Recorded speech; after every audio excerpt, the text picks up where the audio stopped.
Filipinas se enfrenta a 4 días de fuertes vientos e intensas precipitaciones y calcula que más de 4,5 millones de niños y niñas van a quedar afectados por el paso del tifón. Copu ha forzado la evacuación de 5.852 familias y ha causado un corte generalizado de electricidad.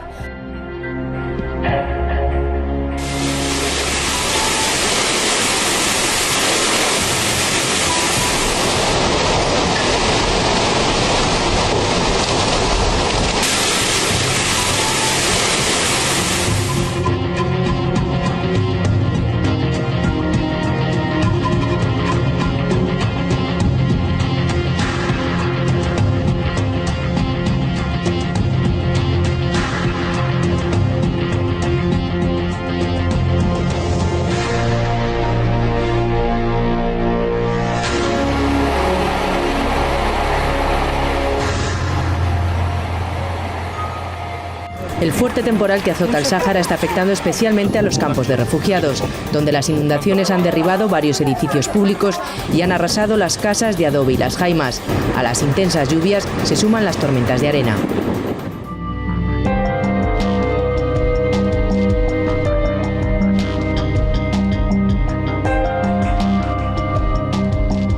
Atrapados en una masa de barro. Así es como han quedado cientos de coches y camiones en esta autopista al sur de California tras las lluvias de los últimos días. Algunos apenas sobresalen del lodo y en las carreteras las máquinas trabajan para retirar el espeso manto de tierra.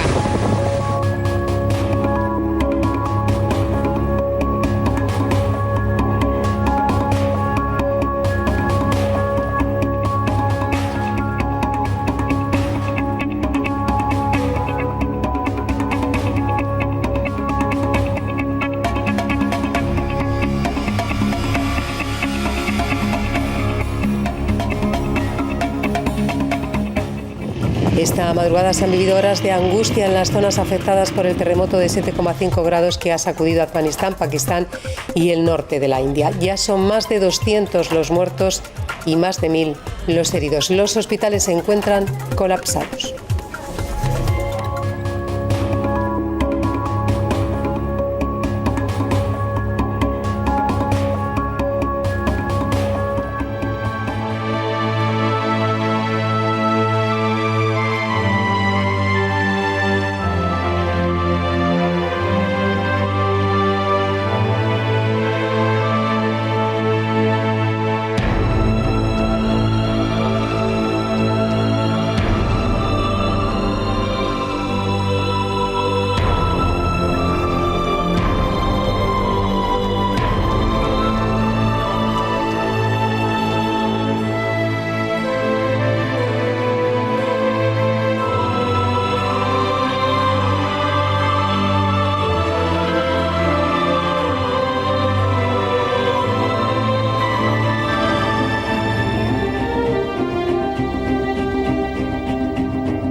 Neonicotinoids are among the most widely used pesticides in the world. They bring in billions in profits for the companies that make them. But now, growing evidence shows that these insecticides are not only killing target pests, they are killing many beneficial species and destroying the base of the food chain.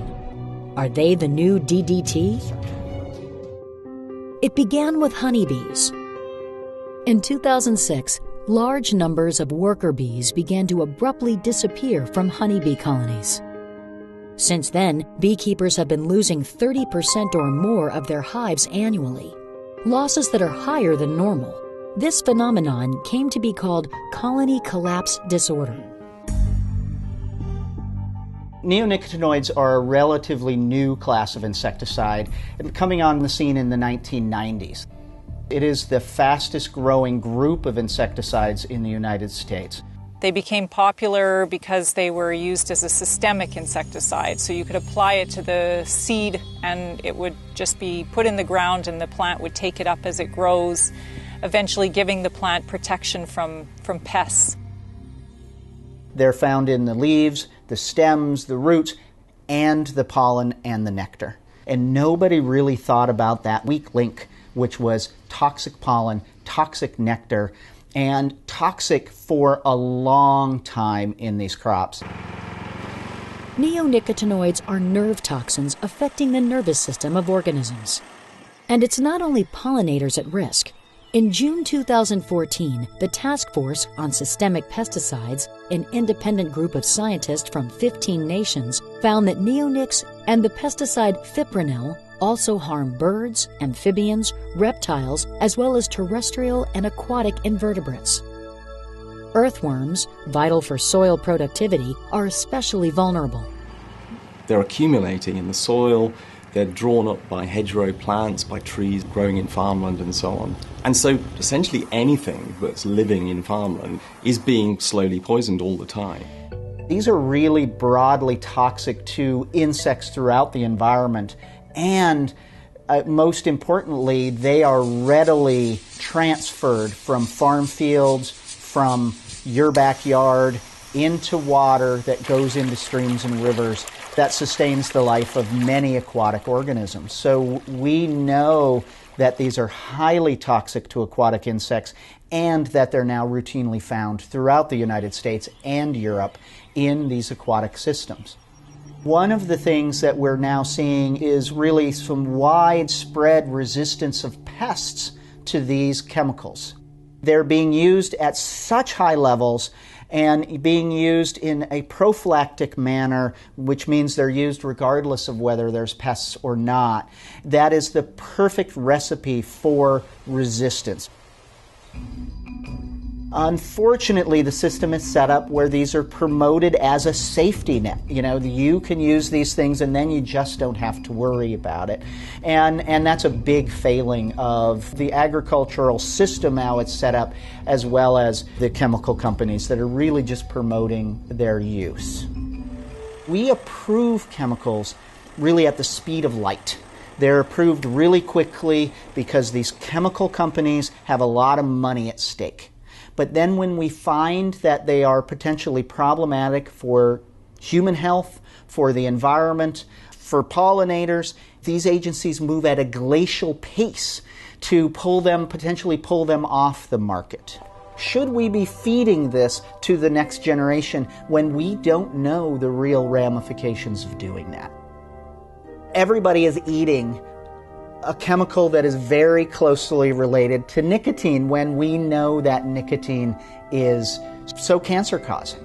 And we really have not done the long-term studies to show whether neonicotinoids are. To me, that is a real failing of the system as well. It's not just about bees, it's not just about the environment, it's that we're not taking care of humans.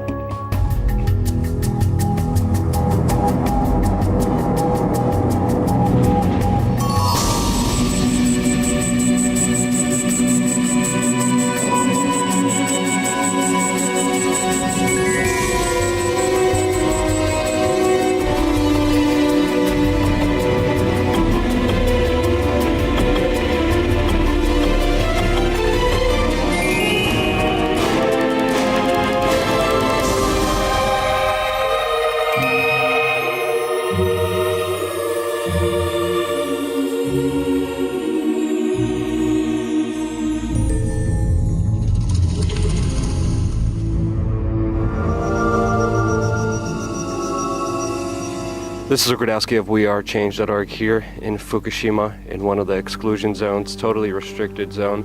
We were here only for a few hours reporting the calamity, the extent, not only of the damage, but of the dangers when it comes to Fukushima.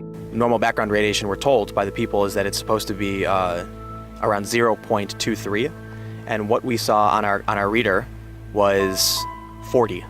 The government here and TEPCO have been downplaying the severity and the real dangers of this because there really is no solution with this power plant. They keep dumping water in there, but that is not a sustainable long-term solution. Many experts are saying that it is at a brink, at another meltdown, and if that happens, it's going to be not only a catastrophe for Japan, but also for North America.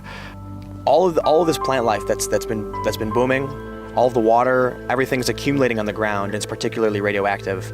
And in order to decontaminate the area, they have to strip all that away, put it in bags, but then where do the bags go? Exactly, and they're wrapped in plastic, and it's raining, and the sun is on them, and as we know, plastic is definitely not a good concealer of anything, and the enormity of it, with it just beginning, is just scary. It's insane, because it's everywhere, and they don't know what to do with it, and they don't even know what to do with the reactor. So this is just an insane situation that is being downplayed, that is not being talked about. There's no life, there's nothing here. Everything is totally destroyed, either from the tsunami or from the earthquake. There are no birds, and we're also hearing reports of the evacuees stories being censored by the media here because the Japanese government is preparing for the 2020 Olympics. They just reopened up their nuclear power plants here as well, and they want to keep a squeaky clean image and get away from all of their wrongdoings and misleadings that have caused tremendous human suffering.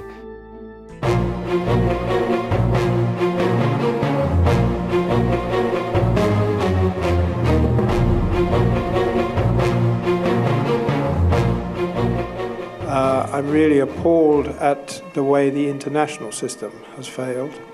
I mean, quite frankly, we don't get anything through the media.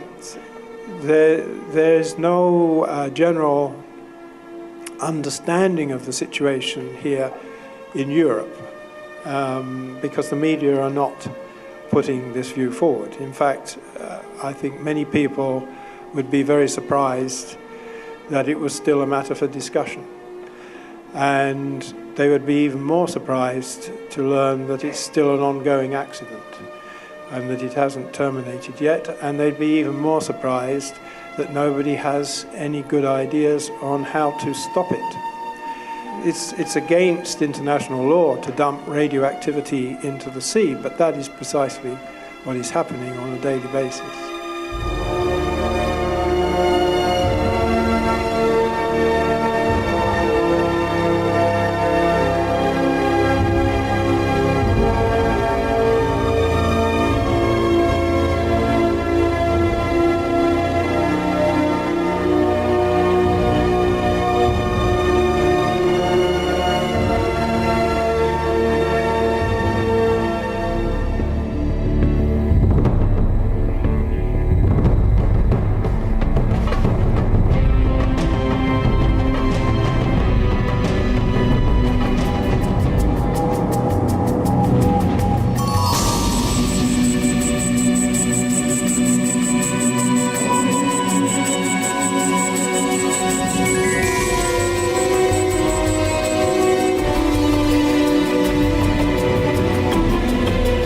One of the main reasons why Europe has not been able to find a proper answer for this challenge is that we actually don't name the challenge as it is.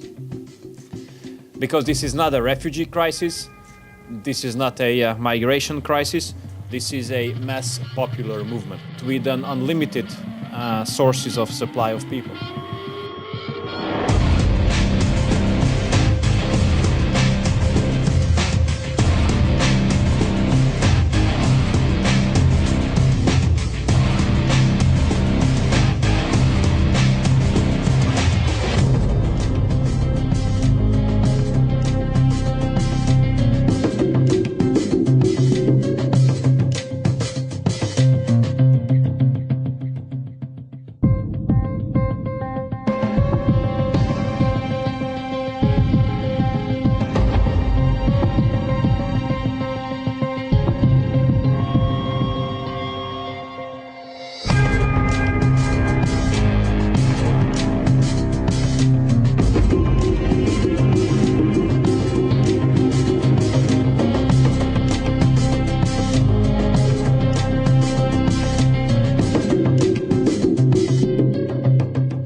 Die Realität ist, dass viele hunderttausend Menschen durch Deutschland ziehen und nach Deutschland gekommen sind, die wir nicht identifiziert haben und die wir auch noch nicht registriert haben. Das heißt, Menschen, von denen wir nicht wissen, wo sie herkommen. Wir wissen nicht, was sie in Deutschland tatsächlich wollen und wo sie sich in Deutschland gerade aufhalten. In Flüchtlingsheimen erleben wir, dass Menschen auf engstem Raum zusammenleben und in sehr schwierigen Situationen zusammen sind. Da sind unterschiedliche Religionen und Kulturen zusammen.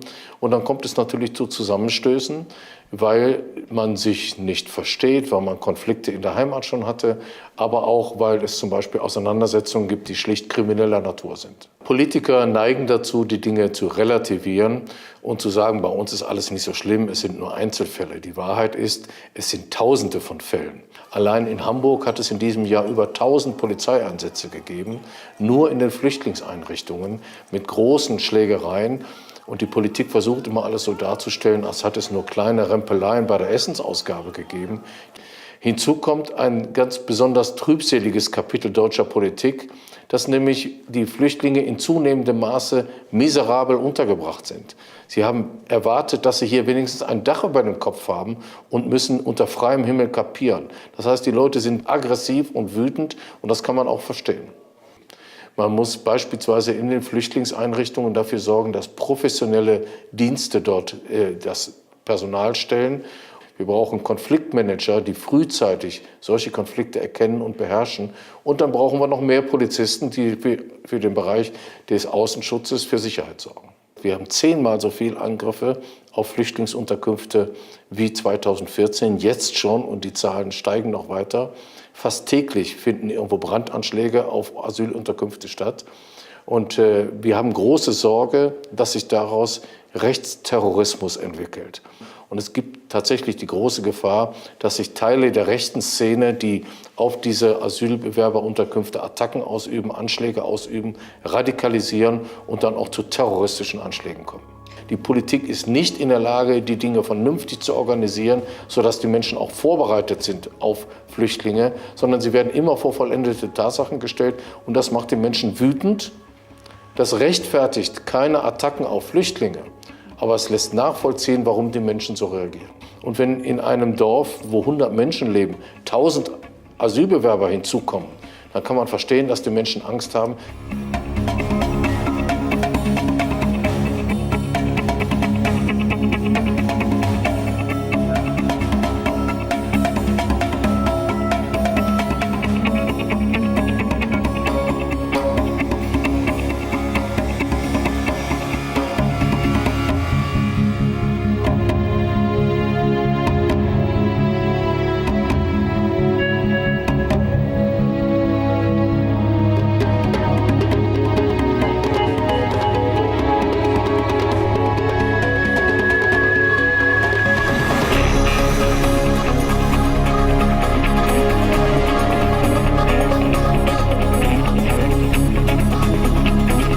Wir sehen hier kein Licht am Ende des Tunnels, sagen uns die Menschen in den Flüchtlingslagern im Nordirak. Keine Zukunft, keine Hoffnung auf Rückkehr in ihre alte Heimat. Das neue Ziel, erklären sie uns, heißt Deutschland. Mein Sohn ist schon dort, wir haben gerade telefoniert. Er hat Geld bekommen, eine Wohnung. Die Deutschen werden für uns Häuser bauen, hat er mir gesagt. Bald ziehen wir alle dorthin. Seit die arabischen Nachrichtensender von deutscher Willkommenskultur berichten, werden die Erwartungen an Deutschland grenzenlos. Mein 14-jähriger Sohn Hattab macht sich auf den Weg. Er hat die besten Chancen. Minderjährige werden in Deutschland nicht ausgewiesen und dürfen ihre Familie nachholen. So höre ich in den Nachrichten. Wunschvorstellungen grenzenlos. Für die Menschen in diesen Lagern ist Deutschland das gelobte Land, das Ziel aller Träume. Tausende sind schon aufgebrochen, viele sitzen auf gepackten Koffern, mehrere 10.000 werden noch kommen. Es sind nach offiziellen Quellen allein 600.000 Syrer und Iraker auf dem Weg Richtung Europa. Was glauben Sie, wie viele noch kommen? Wenn die Amerikaner und die Europäer so weitermachen mit der Politik, Millionen. Warum kommen sie und woher? Sie kommen in allererster Linie aus Syrien, Irak, Afghanistan und Kosovo als Vierte. Was haben diese Länder gemeinsam? Da wurden Demokratieexperimente praktiziert. Was hat man in Afghanistan gemacht? Man hat doch das Land demokratisiert vor 15 Jahren. Warum kommen sie alle? Sie haben doch die Demokratie, wunderbar. Was ist mit dem Irak? Warum kommen sie alle aus dem Irak? Was ist mit Syrien? In Syrien wurde Regime-Change betrieben, mit Hilfe von CIA, mit Hilfe von Saudi-Arabien, mit Hilfe von Katar. Muss man wissen, Regierungswechsel, also ist das Ziel der amerikanischen Politik gewesen. Und das Erste wäre, dass die USA mal aufhört, eben zu sagen, eine Regierung, die mir nicht passt, die muss weg, egal wie. Das ist das Erste. Wir dürfen nicht weiter solche Kriege führen. Wir haben die Kriege geführt in Afghanistan, das Land ist zerstört. Wir haben in Irak den Krieg geführt, das Land ist zerstört. Unter Hussein, das war ein schlimmer Diktator, ging es den Irakern viel, viel besser als jetzt, wo Tausende sterben. Das kann doch so alles nicht weitergehen. Libyen hat man zerstört. Gaddafi war natürlich ein schlimmer Finger, aber was ist jetzt? Jetzt ist also wirklich Chaos dort. Im Grunde genommen ist der islamische Staat, wenn man so will, ein Ergebnis der verfehlten US-Politik. Und solange das nicht erkannt wird, solange wird es niemals eine Lösung geben. Und die Vereinigten Staaten sollen also aufhören, ihre Ölkriege zu führen und Gaskriege zu führen im Vorderen Orient. Das ist doch alles verlogen bis zum geht nicht mehr. Es geht doch nicht um Demokratie oder Frauenrecht oder sonst was. Es geht um Öl und um Gas.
I will not put American boots on the ground in Syria.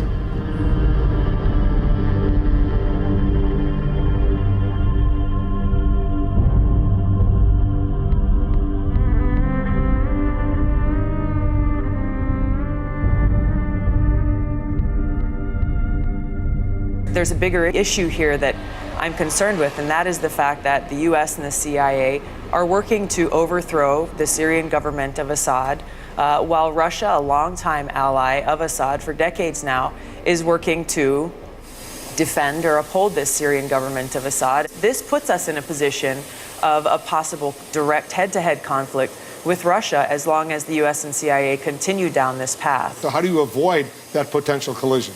Very simple. The US and the CIA should stop this illegal and counterproductive war to overthrow the Syrian government of Assad and should stay focused on fighting against who our enemy is, the Islamic extremist groups.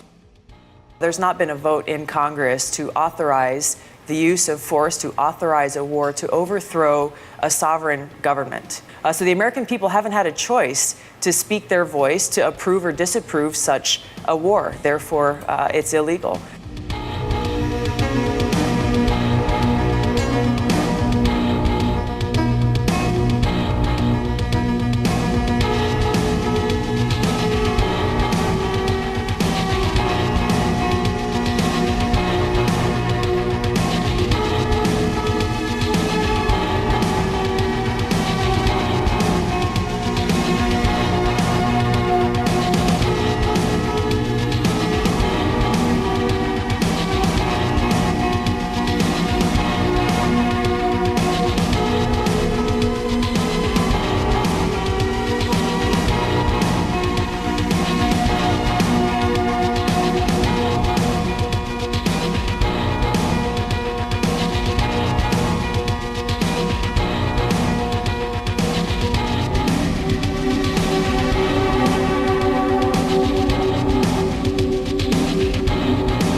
is modern medicine so drug intensive? And it's not because patent petrochemical medicine is superior.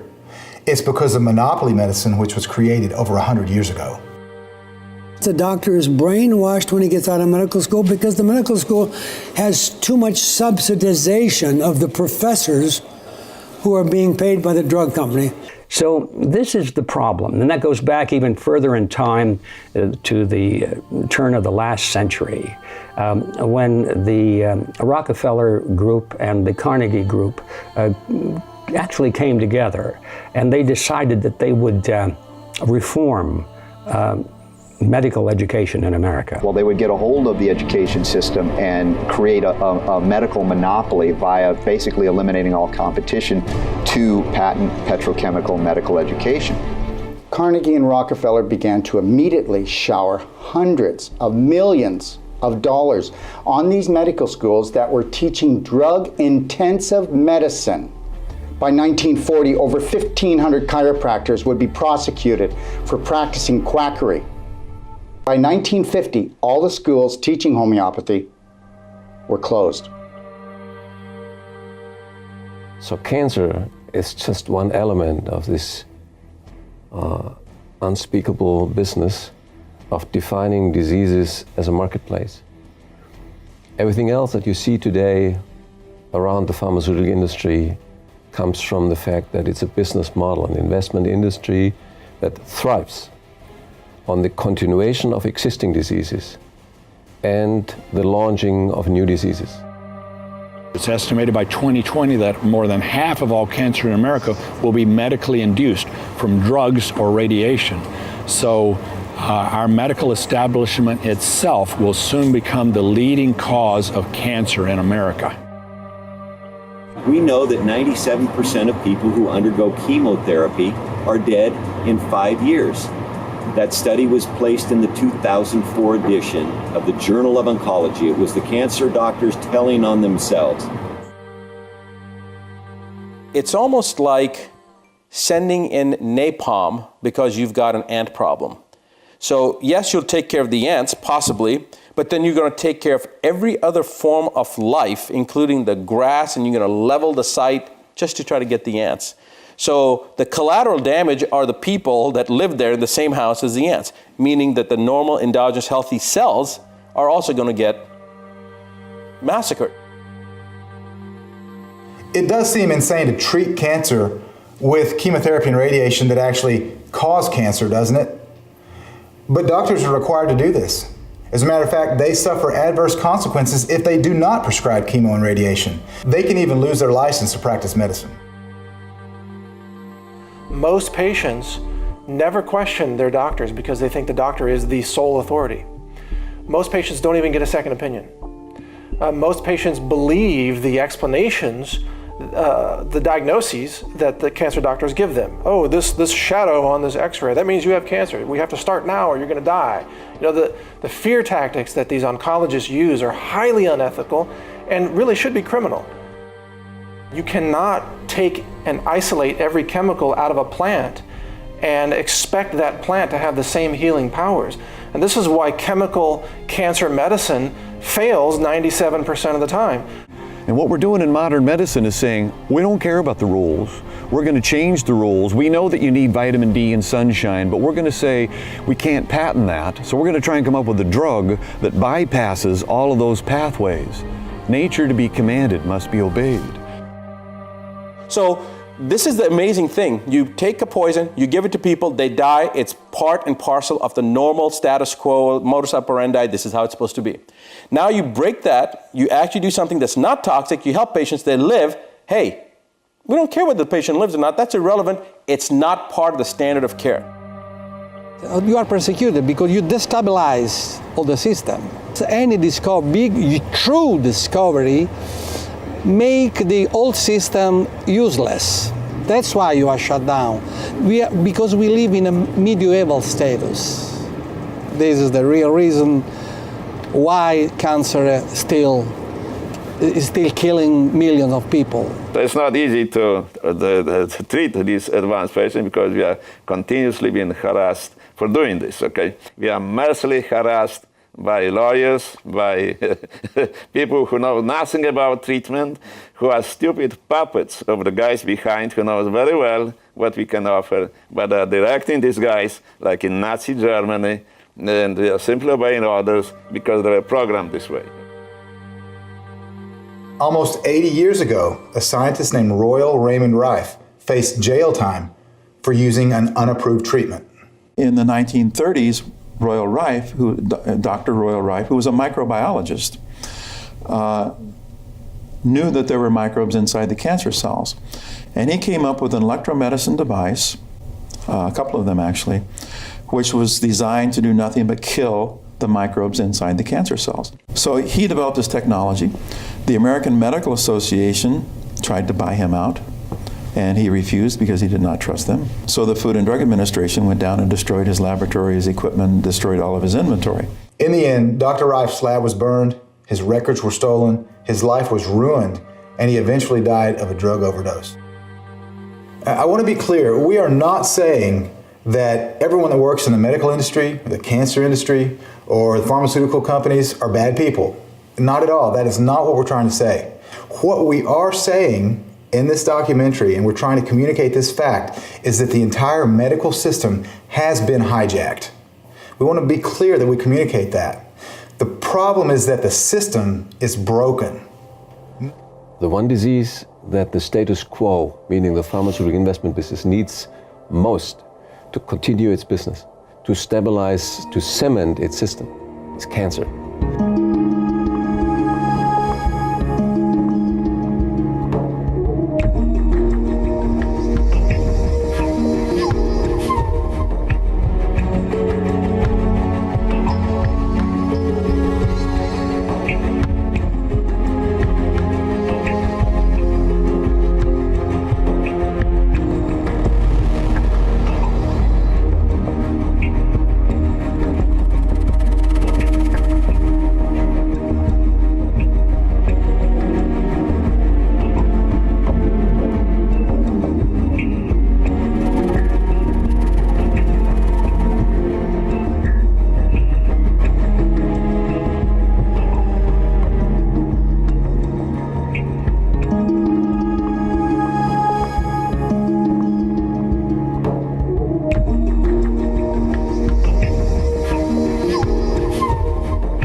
Once we get into the late 80s, early 90s, mind control was developed through satellite transmission so that you didn't have to be taken to a specific location to be programmed.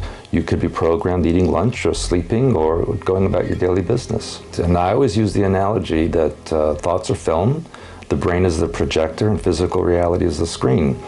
The film can be replaced artificially through this programming process. And that's what the Illuminati do in order to download certain softwares into the mind so that certain functions via triggers are accessible. The programming and mind control is an embedded pattern that actually hooks onto your foundational mind patterns and is an overlay. And so you think that it's your own thought when actually it's been artificially introduced. When they take what we call a programming icon that have very specific softwares running and they put them before a camera, or they have music that's on the radio or in a movie, what have you, those who are programmed to follow that icon will do the same. Look what happened when Britney Spears shaved her head. Next day, thousands of people around the world shaved their head. They did it because their icon did it, so they had to do it. The pineal gland produces a drug called adrenochrome. And if they extract that adrenochrome, it becomes a very powerful chemical that can be used for programming. Also, the energy or the components of the atomic structure of this adrenochrome can be downloaded into a software that can be then enhanced, boosted, transmitted to satellites, and then radiated down through scalar waves to a particular person, place, or thing, or to genetic groups, or to entire countries. And that's how they also are able to enhance their control systems. You know, in 1988, President Reagan was very happy to announce that the entire planet was ringed by satellites so that there was no place on Earth that would be considered remote anymore. But what he didn't say to complete the statement was that every place was now controllable. All mind control could be transmitted to anywhere on the Earth, no matter how isolated it was. It's a new world order. It's a global order. It doesn't matter what country you go to, where you think you're going to hide. The transmissions are there. That's why they want people to have cell phones and computers and even the electrical system in their house, which people have to realize is also part of the control system. The purpose of all of this mind control is to create a civilization that is obedient to the rules and regulations, that pays attention to the news media, the politicians, the religious leaders, and the school teachers. And so when they say something, you do it, no questions asked, a complete and total obedience. And this will ensure the continuation of the society that they want. To educate humanity is a task. Because quite frankly, most people on this planet are so involved in their daily lives, paying their mortgages, keeping their jobs, having food, etc. Most people don't care what's going on outside their front door. Most people don't care who their leaders are as long as they have their cigarettes and their beer and everything else that they want to entertain themselves with. And that's the sad part about humanity. My hope is that people will wake up and realize that things are not the way they should be, that they need to take control of their own mind. I don't believe in physical revolution or physical violence. The war has to be in here. You have to take control of your brain, of your mind pattern, of your emotions, so that we can have the society we're supposed to have. So really, we must take responsibility. You can't blame the Illuminati or the aliens. They are here because we're allowing them to be here. If we change the way we think, change the film, project out something else, then they will have no power over us. It could happen tomorrow if everybody would wake up and do it. Will it eventually happen? I believe so. I think that humanity will be backed against a corner to the point where they'll say, hey, we've had enough and we're going to do something about this.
happening? Why is this star causing scientists to wonder in fascination what might be out there? This star is breaking all the rules. We have to rewrite astronomy textbooks. Basically, if a planet eclipses the mother star, goes in front of the mother star, starlight drops by maybe 1% at maximum. However, starlight has been dropping at 22%. There is a colossal, humongous object of some sort blocking the starlight from this star.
La película tiene una base científica, yo creo que importante.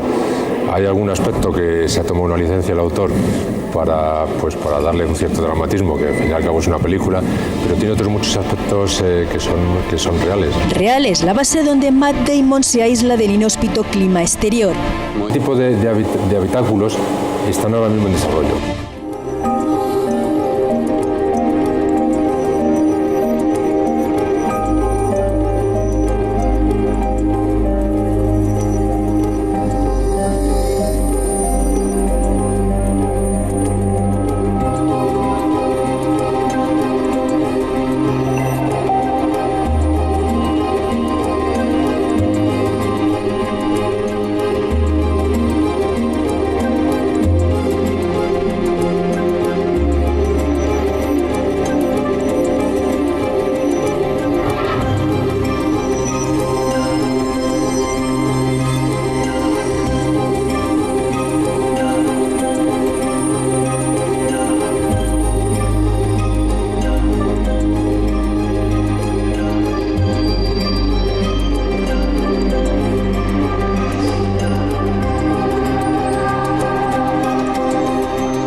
Una investigación efectuada por la MUFON, la Mutual UFO Network, que es una de las instituciones OVNI más importantes del mundo, confirma que, en base a estos testimonios de los que os voy a hablar, todo conduce a sospechar que la élite está llevando a cabo un proyecto secreto de colonización en Marte, donde supuestamente habría ya en tierras marcianas perfectamente varias bases permanentes, bases corporativas totalmente ocultas a la humanidad.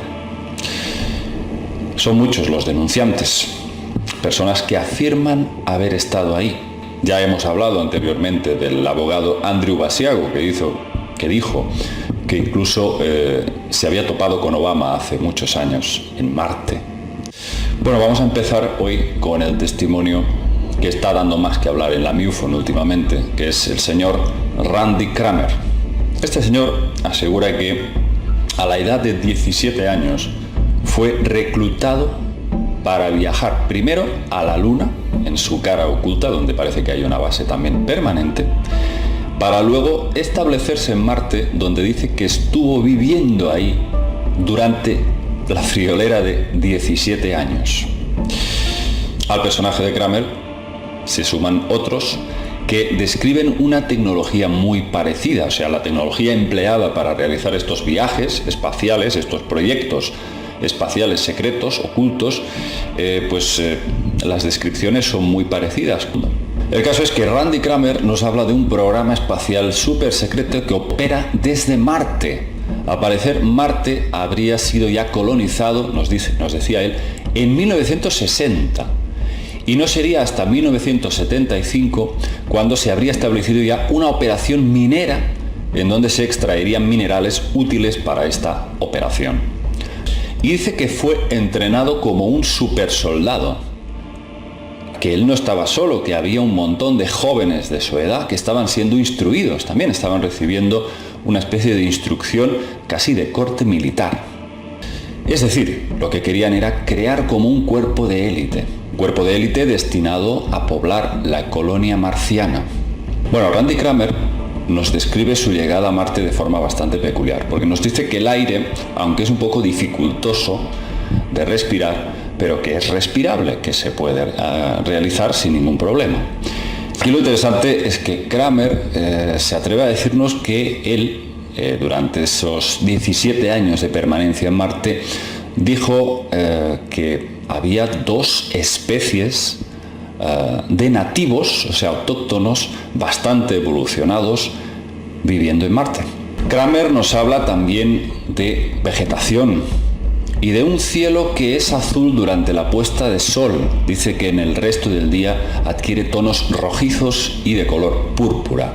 Esto ha sido confirmado también en varias fotografías, en donde incluso la NASA ha admitido en algunas ocasiones que durante estas puestas de sol efectivamente el cielo se ve azul, no rojo.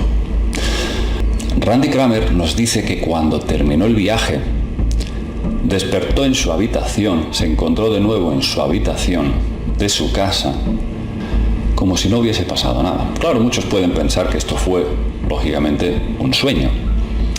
Pero qué decir de todos esos episodios en los que parece que han intervenido entidades con esas tecnologías, con esas naves que son capaces de cruzar más allá del espacio y el tiempo. ¿En qué queda todo eso? ¿En un sueño? ¿En una invención? Yo francamente no lo sé. Simplemente lo expongo. Solamente os digo que los investigadores de la MUFON le conceden mucho crédito al testimonio de Cramer.